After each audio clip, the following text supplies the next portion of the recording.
El punto era si la salvación se pierde o no se pierde. Acá creemos que no se pierde, pero la forma que lo explicamos la semana pasada, queríamos de alguna manera entender por qué los que creen que no se pierde, y este es el que se pierde, este es el texto principal que usan las personas que creen que la salvación se pierde, y queríamos analizarlo en parte como lo analizan ellos y después como lo pensamos nosotros. Pero la verdad es que lo que la semana pasada concluimos, la semana pasada solo vimos versículos 4 al 6 y vimos que analizando el significado de cada palabra que hay acá o de las palabras claves, no es decisivo, digamos. Analizando las palabras podemos sostener que se pierde la salvación y también que no se pierde. Entonces necesitamos el contexto para entender el sentido de esas palabras. Las palabras, muchas palabras, y casi todas las palabras, tienen varios significados, y el significado correcto de una palabra se lo da el contexto en el que la decimos. ¿Sí? Entonces necesitamos estudiar el contexto para ver realmente qué es lo que significa esto. Entonces les invito a leer Hebreos 6, vamos a leer del versículo 1 al 12, donde parece que la salvación se pierde son versículos 4 al 6, 4, 5 y 6, pero vamos a leer desde el verso 1 hasta el 12. El contexto clave para entender el significado de este pasaje es del 7 al 12, ¿verdad? Pero leemos desde el verso 1, dice: por tanto, dejando ya los rudimentos de la doctrina de Cristo, vamos adelante a la perfección, no echando otra vez el fundamento del arrepentimiento de obras muertas, de la fe en Dios, de la doctrina de bautismos, de la imposición de manos, de la resurrección de los muertos y del juicio eterno. Y esto haremos si Dios en verdad lo permite. ¿Qué es lo que esto haremos? Avanzar para entender mejor. Es como que está describiendo acá el versículos 1 al 3 o al 2, lo que sería la leche espiritual que Pablo habla en otros lugares. Y está diciendo el autor de Hebreos, bueno, vamos ya a avanzar más, a profundizar más en la fe.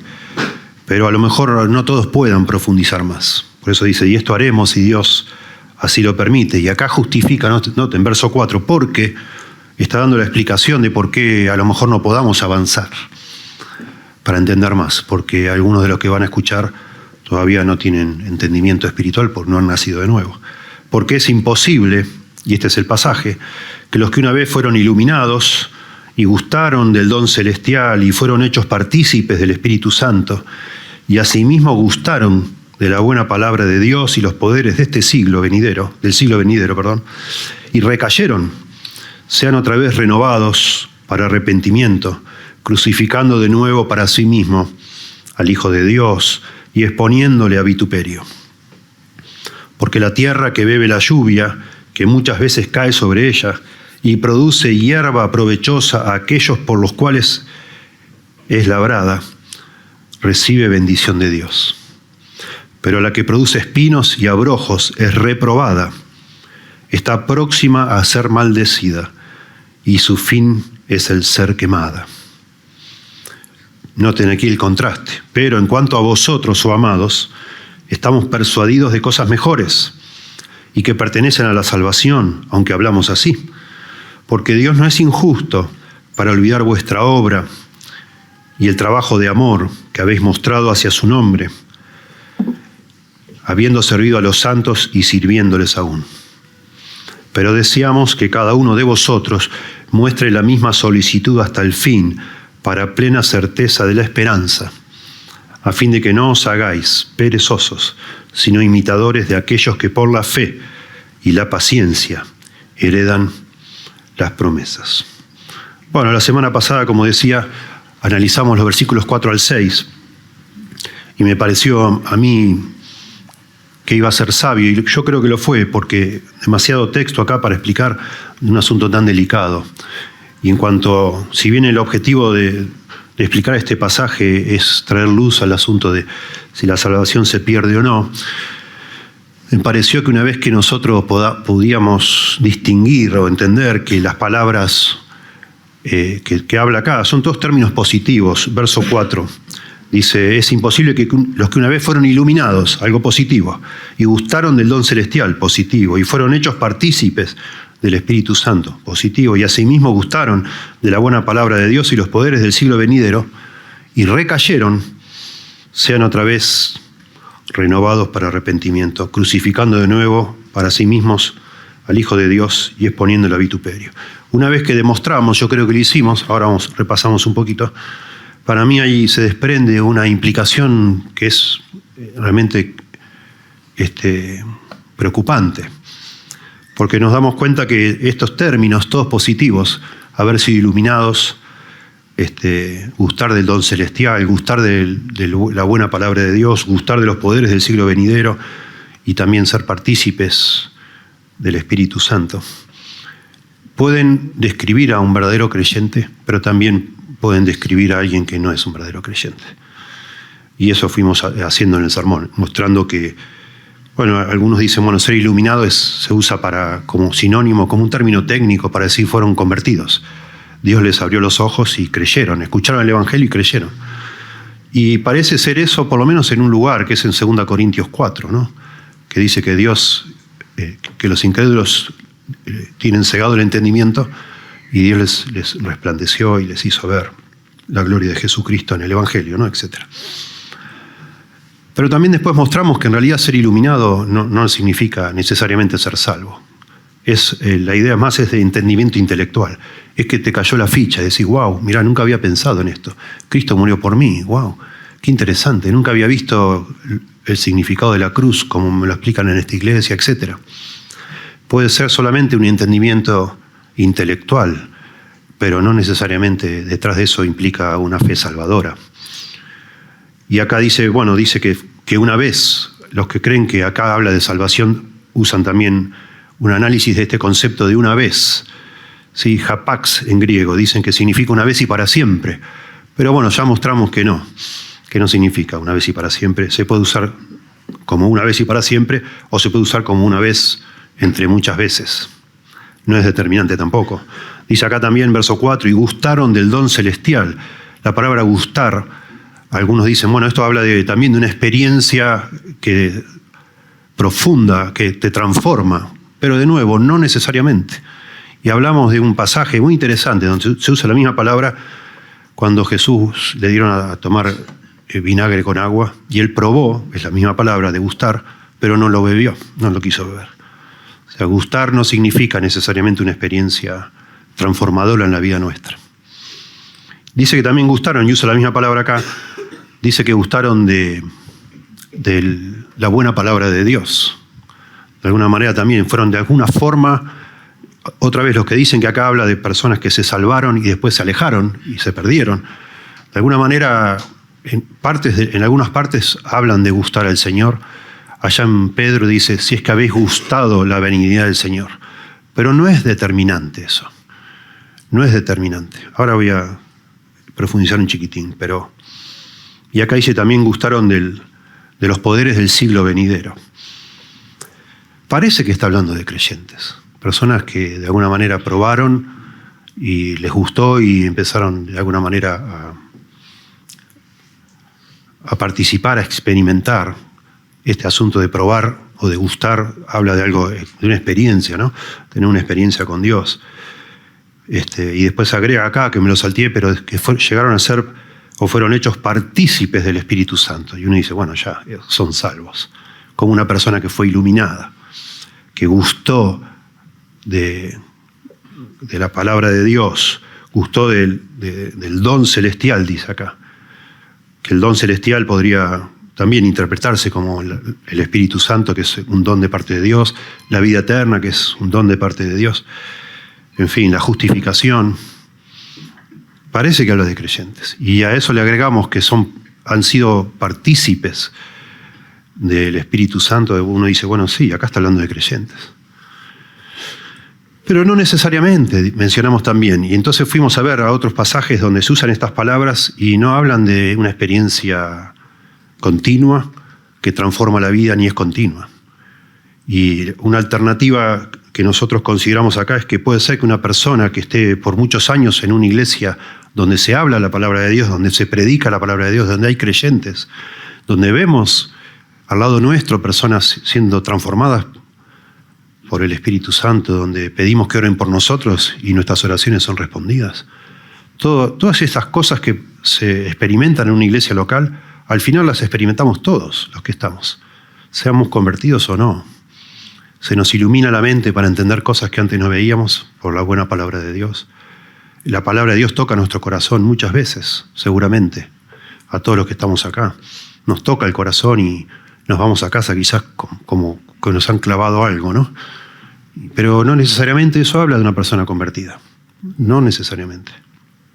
Por eso también dice, recién leímos capítulo 3 y 4, 3 veces repite, si oyereis hoy su voz, no endurezcáis vuestros corazones. Si la buena palabra de Dios toca tu corazón, te está mostrando algo, no te endurezcas, porque existe esa posibilidad, ¿verdad? Lo mismo es posible resistir al Espíritu Santo. Que el Espíritu Santo, de alguna manera, vos lo experimentes en el sentido que participes, en el sentido de ver lo que el Espíritu Santo hace, cómo personas que están al lado tuyo hoy sentados, Dios los ha transformado. Cómo los ves como que distintos. Hoy cumpleaños un hermano entre nosotros, recién hablaba ahí atrás, que llegó acá cuando tenía 23 años, hace 3 años. O se mudó acá hace 3 años. Empezó a venir creo que un poco más. Y ha cambiado un montón. Mucho ha cambiado. El Espíritu Santo lo ha cambiado. Dios lo ha cambiado. Y nosotros todos experimentamos eso, porque lo conocemos desde hace más de 3 años y decimos, wow, qué lindo el Señor, cómo te ha cambiado. Sos otra persona. Pero eso no nos hace a nosotros creyentes, genuinos creyentes. Participamos de todas esas cosas. Participamos en alabanza, nos emocionamos, ¿sí? Nuestra vida comienza a cambiar, en algunos aspectos cambia. Y yo contaba de personas que han estado acá que cuando yo les entrevisté para saber si eran bautizados o no, me decían, sí, yo me quiero bautizar y cuénteme qué es lo que pasó en su vida y cómo pasó. Y me dice, bueno, yo antes venía a esta iglesia, era así, y ahora que vengo a esta iglesia, soy así. Y se me prendió una luz, digo, ¿pero qué? Y Jesús, no hablaba de Jesús en ningún momento. Y entonces le pedí que me explique más. Y me dijo, un día yo estaba sentada ahí en los bancos de acá y ustedes me cantaron el cumpleaños. Y a mí nunca nadie me había cantado el cumpleaños. Nunca, me dice, nunca. Y eso a mí me emocionó muchísimo. Y empecé a venir seguido y bueno, la verdad que es el amor que yo recibí acá, no lo recibí en ningún lado. Y y todo fueron ambigüedades, cosas que no implicaban que la persona había entendido y se había entregado al Evangelio. Eso es lo que creemos que está hablando el autor de Hebreos, pero no lo podemos comprobar solo analizando estas palabras, ¿sí? Acá dice algo muy fuerte, que si esas personas recayeron, verso 6, o sea, se apartaron, se alejaron, es imposible, dice al principio, que sean otra vez renovadas para arrepentimiento. Eso es fuertísimo. ¿Cómo que es imposible que una persona que se alejó, y acá también implica que se llegó a burlar de Jesucristo, porque dice crucificando de nuevo para sí mismo al Hijo de Dios y exponiéndole a vituperio?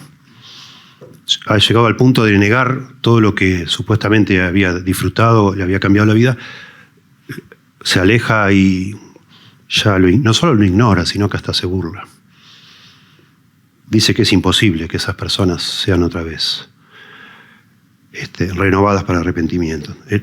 Acá hay 2 posibilidades, mirando solo estos pasajes. Que esto sea un creyente verdadero, o estas personas, acá habla de varios, sean creyentes verdaderos que se alejaron y se burlaron de Cristo, y es imposible, dice acá, que vuelvan alguna vez a ser perdonados.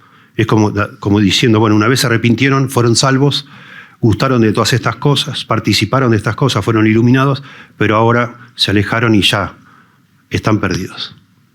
La otra posibilidad es que estuvieron muy cerca de ser cristianos.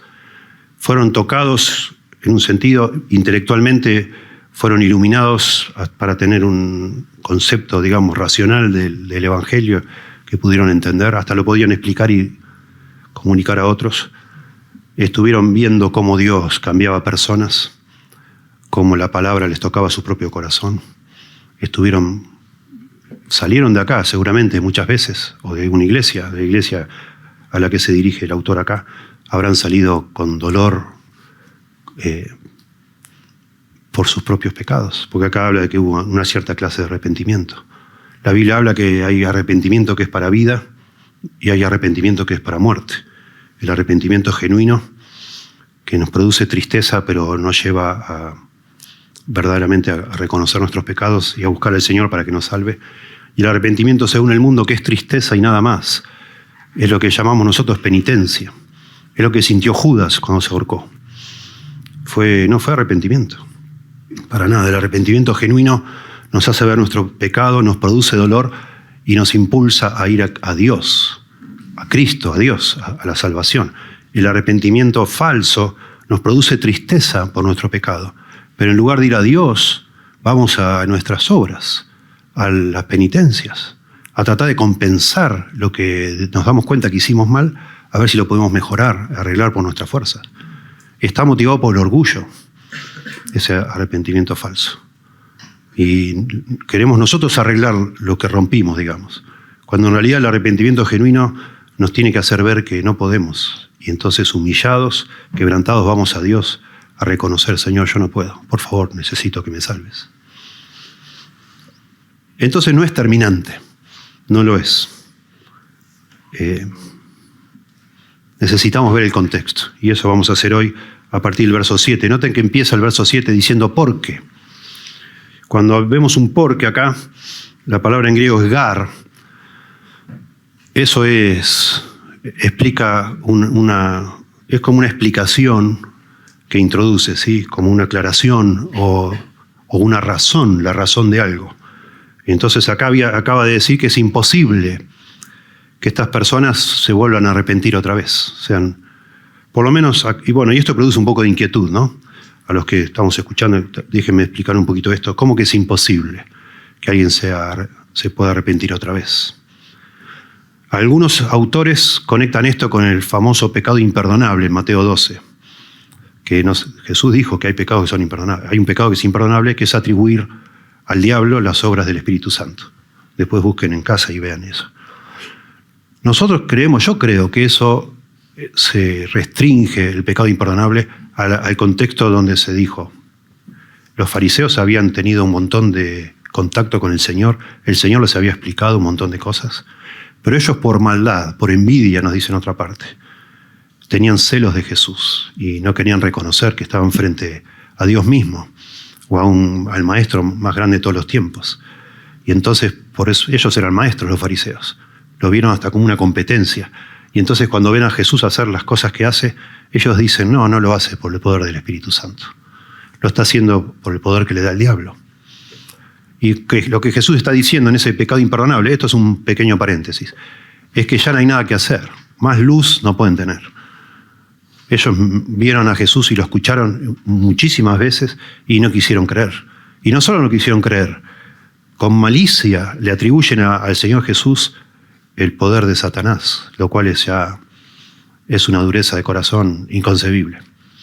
Algunos autores dicen que acá está hablando de eso, de un paralelo, digamos, a este pecado imperdonable, porque está diciendo que es imposible.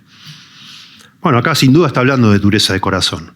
Una persona, y por eso paramos acá la semana pasada, una persona que está mucho tiempo en una iglesia y recibe muchísimas bendiciones. Está demasiado cerca, digamos así, pero no se entrega a Dios. Y eso es posible en cualquier iglesia, lamentablemente. Es posible que nos autoengañemos. Sea la iglesia más famosa de la historia, no sé si es que existe, la iglesia donde los apóstoles eran los pastores, están ellos todo el tiempo hablando a personas que parece que están endurecidas, ¿no? Como diciendo ya está, tuviste los mejores maestros, la gente, las personas con todos los dones, como tenían los apóstoles, y aún así no quisiste creer. Bueno, ya qué vamos a hacer, ¿no?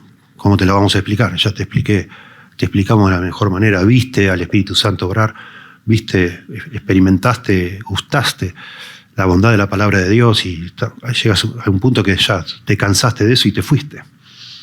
Es un poco lo que está implicando acá, ya no hay nada que hacer.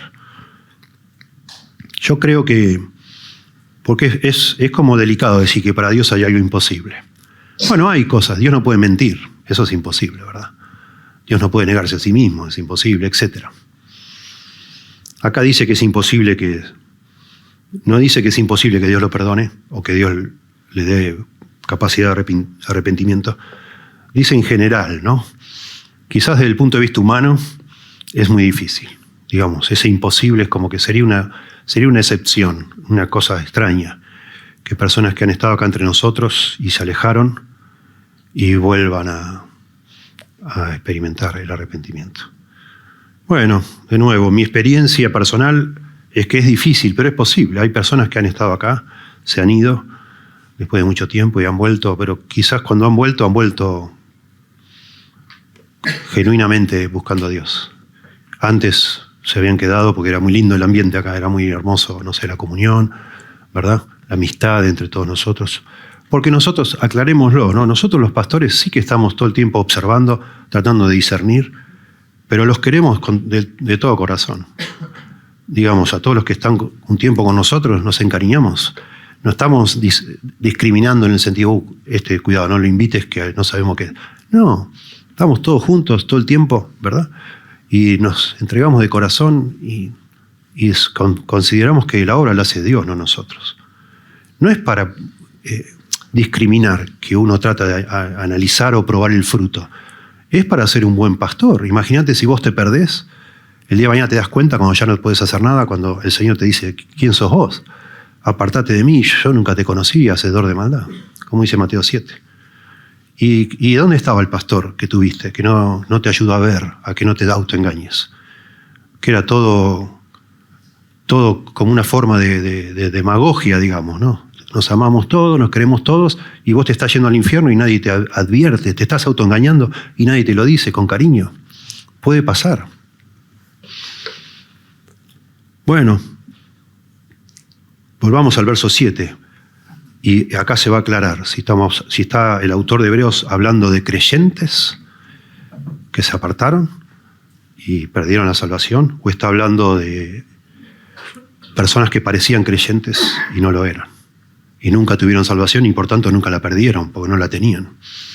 Dice el verso 7 entonces, porque, explicando los versículos del 4 al 6, ¿por qué es imposible que esta persona se arrepiente y regrese? Porque la tierra, dice, y es una metáfora, noten, porque la tierra que bebe la lluvia, que muchas veces cae sobre ella y produce hierba, provechosa a aquellos por los cuales es labrada, recibe bendición de Dios, la tierra.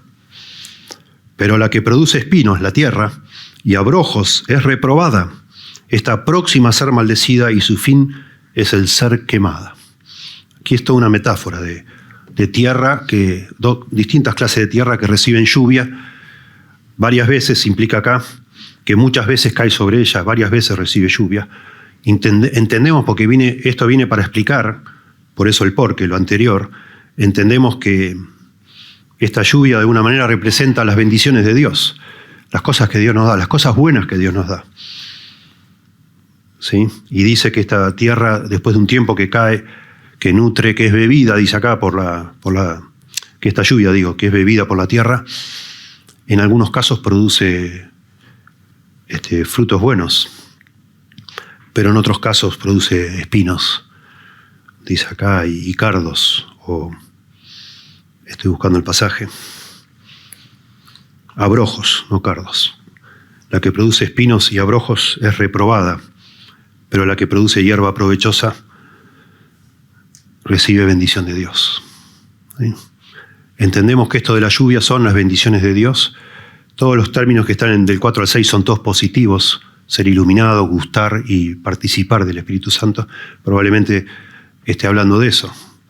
La lluvia sería eso, las cosas que Dios nos da.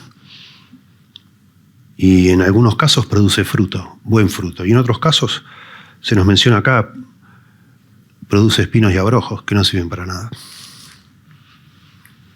Y esto es una explicación, porque empieza porque, una aclaración de a qué se estaba refiriendo el autor. ¿Sí? La lluvia cae en toda clase de terrenos, y la razón de que un terreno dé buenos frutos y que otro no lo dé, está en el terreno, no en la lluvia. Es lo que hay en el terreno. la tierra pelada, digamos así, no sabemos qué va a dar hasta que es humectada por la lluvia, entonces empezará a salir lo que había debajo que no sabíamos que había. Y empiezan a salir. Y otra tierra que ha sido trabajada. Acá el mérito no está en la persona, está en Dios, ¿no? Pero hay tierras que dan fruto y hay tierras que no dan fruto. Al contrario, producen hierbas, digamos, no aprovechables, espinos, dice acá, y abrojos. Noten el contraste, pero, verso 8, la que produce espinos y abrojos es reprobada. Está próxima a ser maldecida y su fin es el ser quemada. Interesante, esto no es algo exclusivo del libro de Hebreos, en toda la Biblia, en todo el Nuevo Testamento, se nos habla que la manera de reconocer lo genuino de una fe es por los frutos. Y acá está dando la misma connotación esta metáfora. Hay gente que da frutos buenos y hay gente que no da frutos buenos cuando Dios obra en su vida, ¿sí? Cuando la lluvia es derramada en su vida. La diferencia, digamos, en una tierra y en otra no está en lo que sucede a cada terreno, sino en la clase de terreno sobre el cual cae la lluvia. No es que una persona va a dar más fruto si se le trabaja más, digamos así, sino la clase de terreno que es, y eso habla la parábola del sembrador también, ¿no? ¿Verdad? La clase de fruto que da una tierra revela qué clase de tierra es, la tierra misma, ¿sí? Y notablemente dice que se quema. En la segunda tierra se quema. ¿Qué es lo que se quema? Fíjense los pronombres. Dice, pero la que produce, femenino, la tierra, que produce espinos y abrojos. Espinos es masculino y abrojos es masculino. Es reprobada, la tierra. Y está próxima a ser maldecida, la tierra. Y su fin es ser quemada. Los espinos y los abrojos no, la tierra. Si acá estuviera diciendo que lo que se va a quemar son los espinos y los abrojos, podría estar hablando de creyentes verdaderos que no tienen mucho fruto o que tienen mal fruto, como dice en Corintios, ¿se acuerdan? 1 Corintios 3:12. Está hablando que hay un solo fundamento que es Cristo y que cada uno mire cómo sobreedifica en ese fundamento. Y si sobre este fundamento, 1 Corintios 3:12, alguno edifica o edificare oro, plata, piedras preciosas, madera, heno y hojarasca, la obra de cada uno se hará manifiesta. Acá está hablando de las obras de un creyente, verdadero creyente, que, digamos, estaría hablando de su santificación, de la vida cristiana. ¿Qué hacemos nosotros con esta nueva vida que nos da el Señor? Algunos se edifican con oro, plata y piedras preciosas, y algunos con madera, heno y hojarasca. El fuego la probará, dice. Y la obra de cada uno, cual sea, el fuego la probará. Si permaneciere la obra de alguno que sobreedificó, recibirá recompensa. Si la obra de alguno se quemare, él sufrirá pérdida. Si bien él mismo será salvo, aunque así como por fuego, dice. O sea, acá nos está diciendo que si nosotros, después que Dios nos ha hecho cristianos y empezamos con nuestra vida, digamos, no damos fruto o no edificamos de la manera apropiada, quizás porque tenemos motivaciones egoístas, quizás porque queremos que nos den un premio en la iglesia como el creyente del mes, no sé, lo hacemos para ser vistos por los hombres, como dice Jesús, ya tienen su recompensa, dice, ¿no? Mateo 6. Los que hacemos, lo hacemos para Dios o para quién lo hacemos. Y entonces eso lo va a probar el fuego, dice. También en 1 Corintios 4, si ustedes después quieren ver, ahí habla Pablo, dice, yo en muy poco tengo el ser juzgado por vosotros, ni aún yo me juzgo a mí mismo. El que me juzga es el Señor. Dice, y entonces explica que cuando el Señor venga, cuando nosotros estemos frente a Él, Él va a evaluar a cada uno de nosotros según las intenciones de nuestro corazón. Y el que sea aprobado recibirá recompensa. O sea, nosotros podemos estar creyendo, autoengañándonos también, que estamos viviendo para el Señor, trabajando para el Señor, cuando en realidad lo hacemos para ser vistos por los hombres. Eso se va a quemar. Eso acá equivale en este comentario de Pablo, será madera, heno y hojarasca. Todos materiales que no resisten el fuego. Si nuestras obras que hemos hecho para el Señor pasan la prueba y siguen ahí, vamos a recibir recompensa. Si se queman, seremos salvos igual, aunque así como por fuego. Esa frase, aunque así como por fuego, es como que raspando, digamos. O sea, vamos a ser salvos, pero el fuego quemó todo lo que habíamos hecho. Y vamos al cielo igual, porque la salvación no es por nuestras obras. Las recompensas sí son por nuestras obras, la salvación no. Bueno, eso explica Pablo, 1 Corintios 3 y después en otros pasajes que hablan del tribunal de Cristo. Pero acá está hablando de otra cosa. Acá no dice que se van a quemar los espinos que salieron y los abrojos, sino que se va a quemar la tierra. Acá está hablando de condenación, de perdición. ¿Sí? Y tengan en mente que, de nuevo, estos versículos 7, 8 y 9 están explicando de qué estaba hablando en los versículos 4 al 6. Está hablando de no creyentes, porque va a ser quemado. ¿Sí? Estas metáforas aquí hablan de los verdaderos creyentes que dan fruto, son iluminados, participan del Espíritu Santo, gustan del don celestial, etcétera, gustan de todo eso, pero producen fruto. Y otros son iluminados, pasa todo eso y no producen fruto. ¿Sí? O sea, como decíamos la semana pasada, y por eso ahí paramos, vos podés sentir que comprendés más las cosas de Dios ahora que hace años que estás en una iglesia y se te ha explicado la Biblia, has ajustado eso y has visto tus oraciones contestadas, has visto personas ejercitar sus dones, has visto el poder de Dios cambiando vidas, has visto maravilloso, de forma preciosa lo que es vivir con otros valores, tenés como una visión distinta del mundo, la visión correcta que es la que la Biblia nos da. Todo eso te ha cambiado. ¿Sí? Ya no sos un mal hablado, comenzaste a desarrollar paciencia, no sé, ciertos frutos, digamos, ¿no? Ya no te enojas como te enojabas, tu matrimonio ha cambiado, etcétera, y vos decís, wow, soy un creyente. No necesariamente.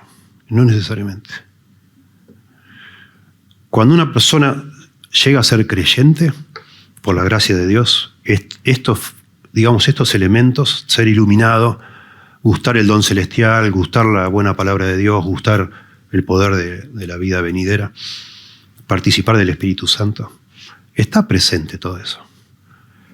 Pero ser iluminado, concentrémonos solo en ser iluminados. Si vos sos un creyente y yo soy un creyente, yo he sido iluminado en algún momento por Dios, para creer. ¿Sí? Un verdadero creyente ha sido iluminado. Pero alguien que ha sido iluminado no necesariamente es un verdadero creyente.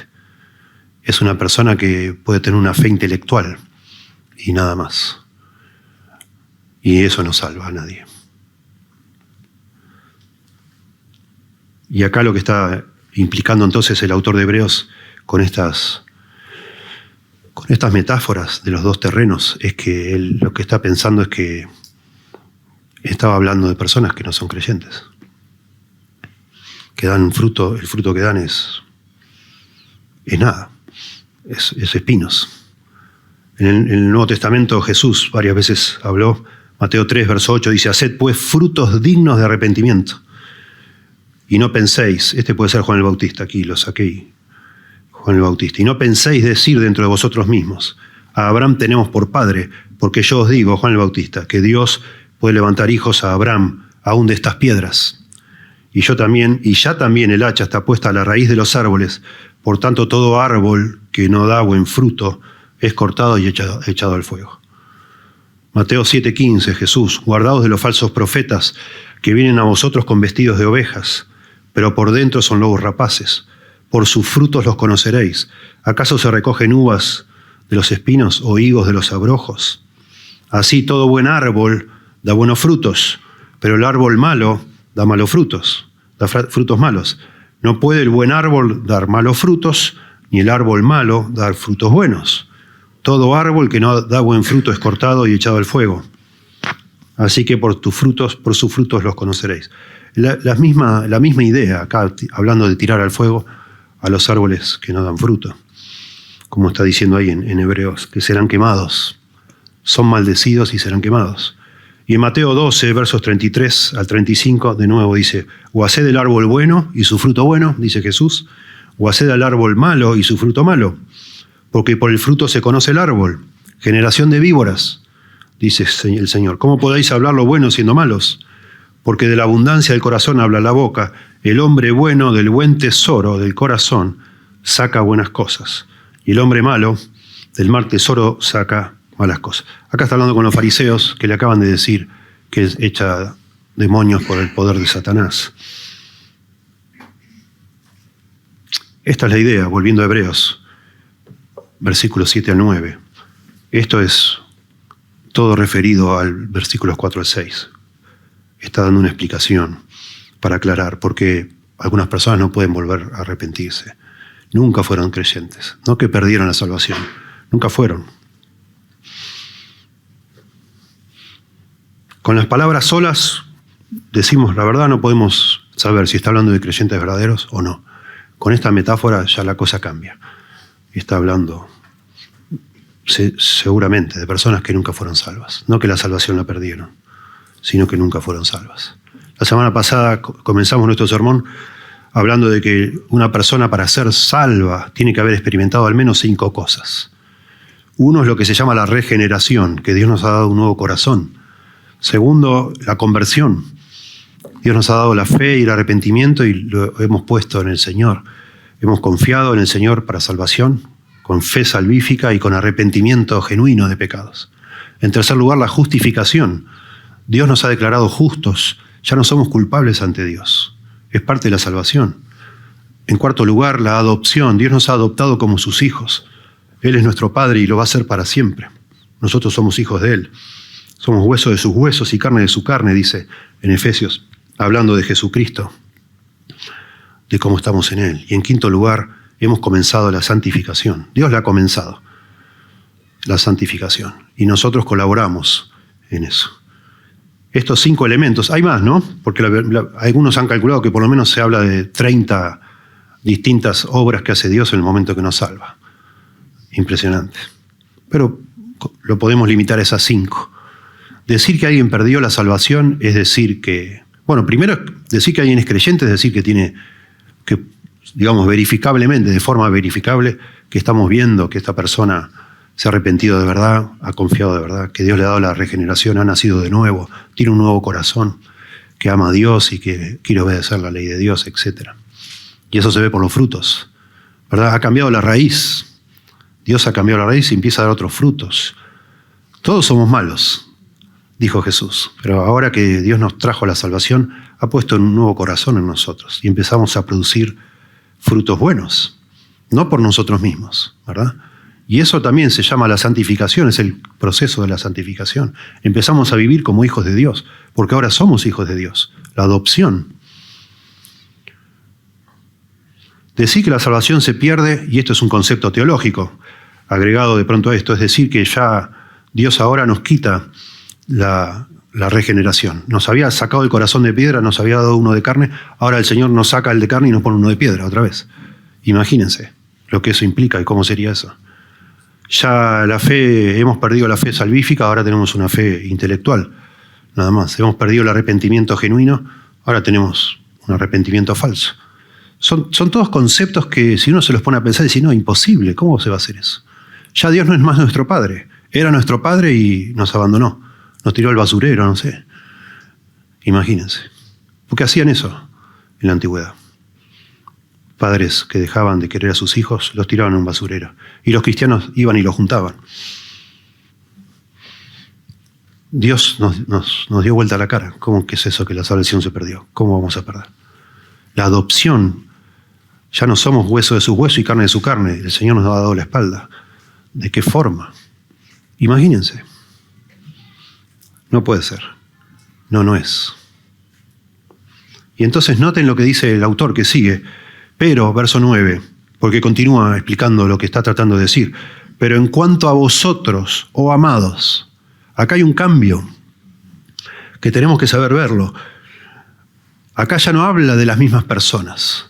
En versículos 4 al 6 estaba hablando a ciertas personas en lo que llamamos nosotros la tercera persona del plural, ellos.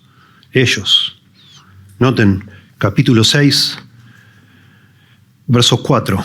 Los que una vez fueron iluminados, ellos o aquellos si quieren, y gustaron de lo. Se está hablando de algunas personas, ¿no? Pero no está hablando de forma directa. Y asimismo gustaron de la buena palabra de Dios y recayeron. Siempre está hablando de tercera persona del plural. ¿Sí? Y ahora en el 9, verso 9 dice, pero en cuanto a vosotros, segunda persona del plural. Es como hablar de alguien, hablar de ellos es como hablar de ciertas personas, acá podríamos hasta decir hipotéticas, ¿verdad? Algunos, él en el libro de Hebreos se habla de personas que están tentadas a ya dejar todo. Y él les está advirtiendo que no lo hagan. Son judíos que se han convertido al cristianismo y seguramente otros que no se han convertido, pero están experimentando el cristianismo y ahora quieren volver al judaísmo. Ese es el punto de toda esta carta. Y él habla de ellos. Pero ahora el apóstol o el escritor de Hebreos, que no sabemos quién es, dice, pero en cuanto a vosotros, contraste, en cuanto a vosotros, le está hablando de otra manera. Y dice, oh amados, noten acá, verso 9. Pero en cuanto a vosotros, oh amados, es la única vez en toda la carta de Hebreos que el escritor se dirige a los que van a leer la carta como amados. Está hablándole a los convertidos ahora. Porque dice, en cuanto a vosotros, oh amados, estamos persuadidos, estamos convencidos de cosas mejores y que pertenecen a la salvación, aunque hablamos así. Se da cuenta el escritor que está hablando cosas muy fuertes, muy severas, en cuanto al terreno que va a ser quemado, en cuanto a personas que no pueden volver al arrepentimiento, que es imposible que se arrepientan otra vez. En cuanto a vosotros, es un contraste esto. Yo no estoy pensando de ustedes, queridos míos, de que ustedes entran en esta categoría. Estoy hablando de otros casos que puede haber entre nosotros. Pero en cuanto a vosotros, contraste, estamos convencidos. El autor no los quiere confundir, porque uno se confunde también. A lo mejor la semana pasada uno se fue acá pensando, ¿seré creyente? ¿No seré creyente? ¿Qué pasó? No es el punto. Estamos hablando, bueno, el Espíritu Santo sabrá cómo lo aplica a nuestros corazones. Estamos hablando en general. Y está bien que nos examinemos a nosotros mismos, no es malo. Pero el autor de Hebreos, ahora los quiere confirmar a algunos. No se preocupen excesivamente, porque en cuanto a ustedes, a vosotros, amados, estamos convencidos de otras cosas, mejores, de cosas mejores, y que pertenecen a la salvación, aunque hablamos así.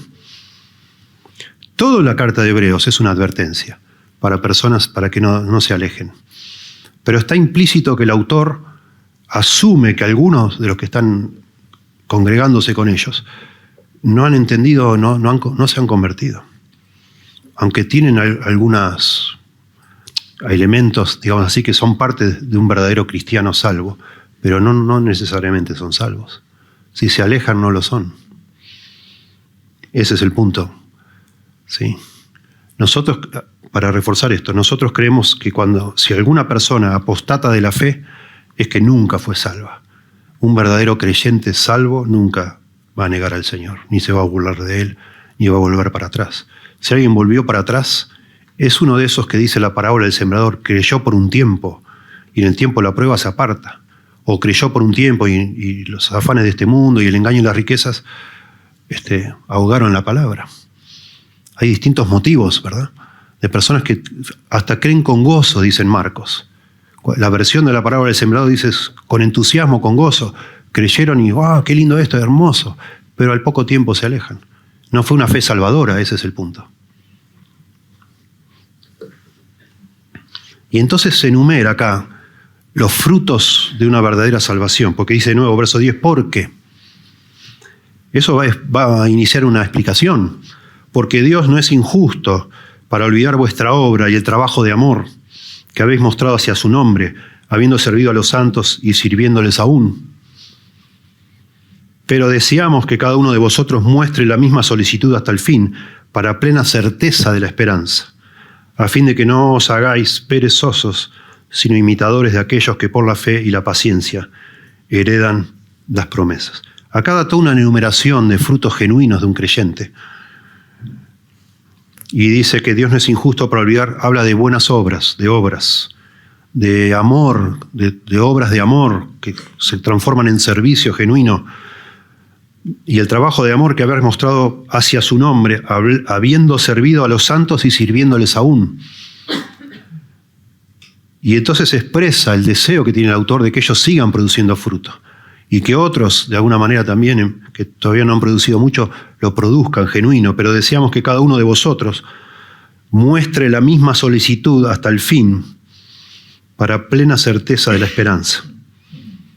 Aquí habla de nuevo de esperanza, de amor, de obras, de servicio, de esperanza, a fin de que no os hagáis perezosos, sino imitadores de aquellos que por la fe, concepto clave en el libro de Hebreos, la fe. Ustedes saben en Hebreos 11, ahí, la fe que produce también obras, la verdadera fe. Antes no había hablado de la fe, solo de haber sido iluminado intelectualmente, de haber gustado del don celestial, de haber gustado la buena palabra de Dios. Son todos términos ambiguos, aún de haber participado del Espíritu Santo. Es ambiguo, ¿sí? No es algo tan claro de que alguien es un creyente. Y ahora sí está hablándole a personas que él cree que son creyentes y les está reforzando, mencionándole las cosas que él ve como fruto. Esperanza, certeza, plena certeza de la esperanza, dice acá. Paciencia, fe. Aquí son todas verdaderos frutos esto. Haber visto personas que, no sé, no es el motivo de este sermón, pero haber visto personas que caen al piso. En otro momento podemos hablar de eso, de por qué creemos que tampoco es algo genuino, pero ponele que vos estuviste en un lugar donde personas, no sé, les pasaban cosas extrañas y vos decís, wow, y empezaste a pensar que el Espíritu Santo realmente tenía poder, ponele, ¿no? Que eso te impactó, pero tampoco, o haber vos caído al piso, o hablar en lenguas, o cosas que se hablan como que fueran evidencia de que Dios está en tu corazón. Ha habido acá personas que cuando uno les preguntaba, tratando también de ayudarles a discernir, te decía, mira, yo te voy a contar una historia, cuando querían explicarme por qué ellos pensaban que eran cristianos. Un día venía yo con el auto y no sé, y casi me muero y Dios me rescató y no me pasó nada. ¿Cómo no voy a creer en Dios? ¿Y qué tiene que ver? ¿Cómo eso no es evidencia de que conociste al Señor? No necesariamente. Cosas, testimonio, ¿no? Yo no lo juzgo, no sé, no puedo decir si le pasó o no le pasó, pero eso no significa que Dios te salvó. Te salvó de morir, capaz, en ese momento, pero no te digo perdón de pecados, entrada al cielo, etcétera, ¿no? Muchas personas así son, y te dicen, y te cuentan cosas maravillosas que les pasaron. Y eso lo equiparan con haberse encontrado con Dios y haber recibido de Dios la salvación. No hay nada que ver. Cuando nosotros nos pide la Biblia analizar los frutos de una persona, los frutos son estos: humildad, acá no lo menciona, pero humildad, genuina humildad, creciente humildad, porque nunca es del todo, fe, amor, esperanza. Como menciona acá, buenas obras que se transforman en servicio, etc. Dios empieza a cambiar nuestro corazón, que era egocéntrico, y ahora empezamos a pensar en los demás, a vivir, a negarnos a nosotros mismos para volcarnos a otros, para bendecir a otros.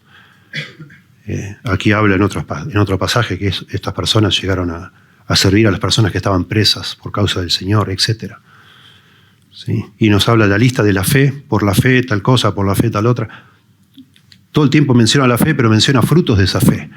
Y casi siempre son frutos que tienen que ver otra vez con obras hacia otros, amor al nombre de Dios y servir al Señor. Toda esta porción, del 7 al 9, las metáforas hablan de qué estaba pensando el autor de Hebreos cuando habla de estas personas que se alejaron y ya no se pueden arrepentir. Y esta que sigue adelante, de las cosas mejores. Hay cosas mejores que pertenecen a la salvación. Esta frase, cosas mejores, siempre mejor, en el libro de Hebreos, el concepto de algo mejor siempre se refiere a un contraste entre algo bueno y algo mejor. Nunca entre algo malo y algo mejor. Porque está bien y debemos preguntarnos a qué se refiere cosas mejores. Justo antes habla de que van a ser quemados, van a ser juzgados. ¿no? Los espinos, los abrojos y la tierra misma. Hay un juicio. Cuando habla de cosas mejores que pertenecen a la salvación, el contraste no es entre el juicio y la salvación. No, tenemos que ir un poquito más para atrás. Las cosas mejores son mejores que cosas buenas que ha mencionado.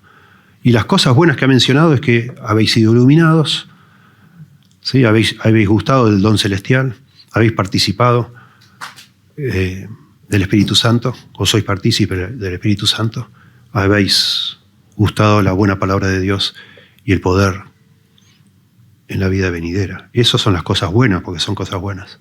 Lo mejor es lo que está hablando ahora el autor. O sea, hay cosas mejores. Eso está bien.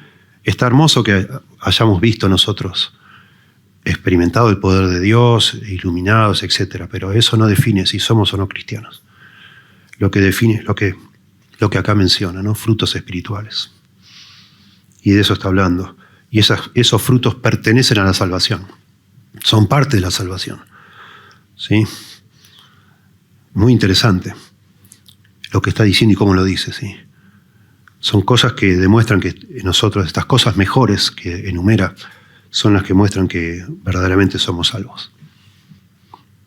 Y es muy interesante, recién se leyó, pero es muy interesante que en Hebreos 3 y 4 habla del pueblo de Israel con una analogía perfecta de personas que han sido iluminadas, que han participado del pueblo de Dios, digamos, de las bendiciones de Dios, han visto el poder de Dios en el abrir el Mar Rojo, en el maná, en las codornices, Dios temblando, haciendo temblar con un terremoto ahí en el monte Sinaí, la nube de día, la columna de fuego de noche. Tremendo, que el calzado no se envejecía, la ropa tampoco, nunca le faltó nada, las codornices, etc. Y está hablando del pueblo de Israel, cuando iba 40 años por el desierto, y está hablando que estas personas participaron, vieron y gustaron de todo lo que Dios tenía para darles, pero aún así la mayoría murió en el desierto. No entraron al reposo, dice. Y el reposo es entrar a la tierra prometida, pero está claro que está hablando figurativamente de la salvación. No la recibieron. De la mayoría de ellos, dice 1 Corintios 10, no se agradó Dios, aunque habían visto y participado de todo. Moisés los guiaba, Moisés les hablaba. Ellos gustaron la buena palabra de Dios, pero no pasó nada. Es impresionante. Y eso puede pasar entre nosotros. Y ese es el punto de esta advertencia. Puede pasarnos. Estamos en un momento muy lindo ahora en nuestra iglesia, gracias a Dios, ¿no? Y de nuevo, por ser parte de eso de una manera presencial, digamos, no necesariamente nos convierte en cristianos. No necesariamente. Me he congregado 7 años en la iglesia del pastor MacArthur, hermosa iglesia, y muchas personas están ahí y pensando que se les va a pegar la salvación, digamos. Y muchas personas no son salvas. O no sabemos. Ese es el punto, no sabemos. No podemos decir que sí, tampoco podemos decir que no. Pero es angustiante pensar que no podemos decir que sí son salvos, porque no vemos fruto. ¿Verdad? Como les conté la semana pasada, de un compañero de trabajo que trabajamos, yo calculo, 7 años no, 5 años juntos trabajamos. Cuando yo me fui, él seguía trabajando en el área donde yo trabajaba, yo era el pintor, y después una vez visité y me contaron que se había muerto. Y le dije a uno de los jefes que estaba ahí, que me lo contó, digo, wow, no me digas que se murió. Sí. Yo digo, perdóname que te diga esto, pero yo no sé a dónde habrá ido. Yo le dije, no sé, porque fuimos compañeros. Estuvo así de hacerle un juicio a la iglesia. Ahí, casi. Él se tropezó y se lastimó la rodilla. Y se tropezó porque, perdón en el detalle, se tropezó porque estaba todo desordenado, porque en el departamento ahí había muchas personas que no hacían de corazón nada, estaba todo desordenado. Y había un fierro ahí, digamos, que no debía estar, pero la culpa no fue de ningún jefe, sino de los que estábamos ahí. ¿Verdad? Y me dice esta persona, ¿sabes qué, Alejandro? No me pidas perdón. Lo que vos pensás lo pensamos todos. Después que murió todos nos preguntamos, ¿a dónde habrá ido esta persona? No sabemos a dónde habrá ido. Porque nunca vimos fruto. Porque era una persona peleadora, peleaba con todo el mundo. vivía peleando, lamentablemente. Es tremendo. Y bueno, puede pasar. Y pasa. Es muy interesante. Tengo acá un libro en mis manos. Es muy interesante. Esto escribe un teólogo muy conocido que se llama Grudem, Wayne Grudem. Él hace una lista, escanea todo el libro de Hebreos y hace una lista de cómo el libro de Hebreos describe a un verdadero creyente. Y bueno, no tenemos tiempo para ver la cita que se refiere a cada uno, pero él acá da 18 descripciones del libro de Hebreos de lo que es un verdadero creyente. Dios ha perdonado sus pecados, según el libro de Hebreos, ¿no? Y explica, pero después lo resume aquí en estas palabras, ¿no? Dios ha limpiado sus conciencias. Dios ha escrito su ley en sus corazones. Dios está produciendo santidad en la vida de ellos. Dios ha dado a ellos un reino inamovible o inconmovible. Dios está agradado con ellos, se agrada a Dios con ellos. Y entonces él dice, después de todas estas 6, lo que sigue son las cosas que estos creyentes hacen. Ellos han sido iluminados. Guarden eso, ellos han sido iluminados. Ellos tienen fe, ellos tienen esperanza, tienen amor. Adoran y oran, obedecen a Dios, perseveran, entran en el descanso de Dios, conocen a Dios. Son la casa de Dios, sus hijos y su pueblo. Ellos comparten con Cristo, en Cristo, estos comparten la naturaleza de Cristo. Y finalmente ellos reciben salvación futura, según el libro de Hebreos. Muy interesante que la única descripción que se repite es la de haber sido iluminados. Como decimos, una persona que es creyente verdadero en algún momento ha sido iluminada, sin duda. Pero no todo el que ha sido iluminado llega a ser un creyente verdadero. ¿Sí? Me parece notable ver eso. Porque eso es lo que está tratando de decirnos el escritor de Hebreos cuando nos habla en el versos 4 y 5 de que hay personas que parecen cristianos pero no lo son. No lo son. Y es un llamado, por supuesto, a todos a examinarnos para ver si de verdad hemos nacido de nuevo, hemos sido regenerados, si hemos tenido fe salvífica. La fe salvífica, escribieron mucho de esto los reformadores. Calvino escribió mucho de esto. La verdadera fe que salva tiene 3 elementos. El intelecto, el conocimiento, notitia, decían ellos en latín. O sea, que te das cuenta, es como que se te ilumina la mente. Pero eso no es suficiente. La fe verdadera, aparte de eso, tiene también emoción, ¿sí? Un deseo de verdad, de un amor que surge en tu corazón por abrazar a Cristo y dejar lo que sea por Él. Y voluntad, el aspecto de la voluntad, justamente que da ese paso y decir, bueno, Señor, me arrojo a ti, sálvame, me tiro, atajame, Señor, por decirlo de una manera. ¿Sí? Tener solo una fe intelectual no salva a nadie. Los demonios creen y tiemblan, dice Santiago. Y la palabra que se repite es esa, iluminación. Podemos haber entendido algo, pero si somos capaces de alejarnos de Cristo y burlarnos de Él, como dice acá, quizás nunca creímos como debemos creer. ¿Sí? Eso para hablar a nosotros. Y bueno, lo que yo quería resolver de alguna manera y también explicar es que la salvación no se pierde. Si sos salvo, no se pierde. No se va a perder. Porque Dios no puede hacer eso. Sería tremendo. ¿Qué clase de Dios, qué confianza podemos tener en Dios si Él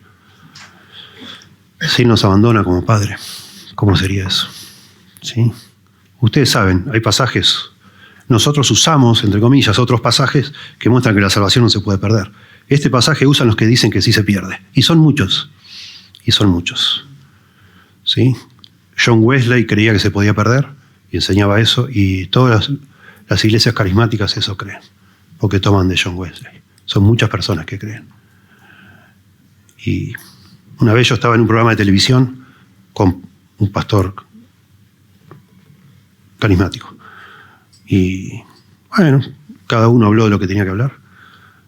Y cuando terminó se acerca el director del cable, del canal.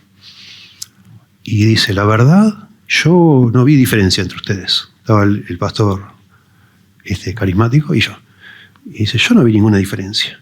Y se adelanta el pastor carismático y dice, no hay ninguna diferencia. Le digo, sí que hay, ¿cómo no va a haber? Y no estaríamos juntos. Me dice, no hay diferencia. Le digo, sí hay. Sí hay. Y digo, ¿vos crees que la salvación se pierde? Y yo creo que no. Bueno, me dice, adelante. Y éramos a varios. ¿Cómo no? Y si vos le decís a la gente que la salvación no se pierde, la mitad ni vienen más. Yo le digo, bueno, pero no podemos inventar una doctrina porque trae, digamos, una forma pragmática para que la gente se quede. Una locura. No se pierde la salvación. El problema es que hay muchas personas que nunca han sido salvas, pero creen que lo son. Y por un tiempo permanecen con nosotros, pero después se van. Ese es el problema. Que el Señor nos ayude. Sí, usemos esto para examinarnos. Sí, no estamos criticando, discriminando, nada. Estamos tratando de ayudarte. Sí, como un médico que te manda a hacer todo tipo de exámenes para asegurarse que tu salud realmente está bien. Hacelo. No estamos implicando nada, en que acaso es un cristiano de segunda, no, nada. Nada de eso. ¿Verdad? Hay un margen para que nosotros flaqueemos, digamos así, caigamos, tropecemos. El apóstol Pedro negó al Señor 3 veces y el Señor lo usó de una manera enorme y lo usa. Y ese es un buen modelo para nosotros. No estamos diciendo que un creyente verdadero nunca cae. Acá no está hablando de eso. Sí caemos, lamentablemente caemos. Y el hecho de que nos angustie eso es una señal muy linda de que somos creyentes. Sí nos importa, nos duele un montón. Nos preocupa hacer el tropiezo. Nos preocupa no honrar a Dios. Nos preocupa, en todo caso, que nuestro testimonio haga que otro piense mal del Señor, ¿no? Claro que nos preocupa. Y eso nos hace creyentes verdaderos. Y si una persona dice, Juan dice que el que es nacido de Dios no peca, pero está hablando en el sentido de no peca constantemente, porque sería una contradicción, porque en 1 Juan él dice que el que dice que no tiene pecado lo hace a Dios mentiroso. Y de manera que sí pecamos. Claro que no estamos diciendo que no pecamos, ¿verdad? Pero no al punto de alejarnos de Dios. ¿Sí? Ninguna iglesia es perfecta y en algún momento quizás fuiste tentado a abandonar esta porque no viste que hubiera amor o que no sé qué. Puede ser. Es lógico que seguramente tenés razón, que no hay suficiente amor, que hay hipocresía, seguramente la hay. Así somos, ¿verdad? Y a lo mejor te fuiste. Pero yo diría que si te fuiste y no fuiste a ninguna otra iglesia, bueno, ten cuidado. A lo mejor no seas un cristiano, ¿no? Te creas más sabio que Dios. Estés envanecido, como Pablo le dice a los corintios. Vos no sos más bueno que Dios, ni yo soy más bueno que Dios. Y Dios diseñó que nuestra vida cristiana, nuestra santificación se experimente dentro de una iglesia. Y como ya dijimos hace unas semanas, cuando recibimos nuevos miembros, la expectativa realista de estar en una iglesia es que va a haber pecado. Y eso nos va a ayudar para perdonar, para humillarnos. Es el plan de Dios, ¿verdad? Tomemos nota, ¿sí? Es parte de nuestra propia debilidad humana y del pecado remanente es a veces jugar con la idea de ya irnos. No lo hagas. Si te vas, andate a otra iglesia, pero no te vayas al mundo como si vos fueras el campeón de la fe y te la aguantás mirando videos, te va a funcionar todo. No va a funcionar. Dios no quiere eso. Dios murió por su iglesia, no por YouTube. ¿Sí? Y tenemos que estar en una iglesia. Y no alejarnos nunca del Señor, ¿no? Te damos gracias, Señor, por tu palabra. Ayúdanos a pensar en nuestro corazón. Por favor, queremos discernir con la ayuda del Espíritu Santo si de verdad nos hemos convertido alguna vez. El diablo es muy astuto y ofrece demasiadas alternativas, como pasar al frente, levantar la mano, llenar una tarjeta, hacer una oración, tirar un palito en un fogón. Cosas que no están en la Biblia, Señor. Y a veces podemos tener nuestra confianza puesta en algo que hicimos, más que en lo que Dios hizo por nosotros. Quizás muchos de los que estamos acá no podría asegurar que ha puesto su confianza plena su fe salvífica en la persona y la obra de Cristo, Señor. Y está solo experimentando cambios por estar entre hermanos y hermanas, por estar en un lugar donde la palabra, que es poderosa, se predica y esa misma palabra les toca el corazón, pero no para salvación, Señor. Ayúdanos, Señor, a examinarnos, que no nos pase lo que tú adviertes aquí, Señor. Que ninguno de nosotros se endurezca por causa del pecado, a fin de que nos apartemos de ti, Señor, y te neguemos. Por favor, ayúdanos a discernir, a entender y humíllanos, Señor. A veces por las cosas que decimos, solo mostramos que nuestro corazón sigue lleno de orgullo, de arrogancia, Señor, de autosuficiencia. Por favor, Señor, tráenos a la fe verdadera que siempre implica quebranto, sumisión, humildad, a ti, Señor, solamente a ti. Pero se refleja, por supuesto, en comenzar un camino de tomar la cruz cada día, de quebrantarnos y de ser humildes, Señor. Tener fe, esperanza, amor que nos motiva para hacer lo que hacemos, Señor. Gracias, Señor. Ayúdanos a cada uno, te rogamos. En el nombre de Jesús. Amén.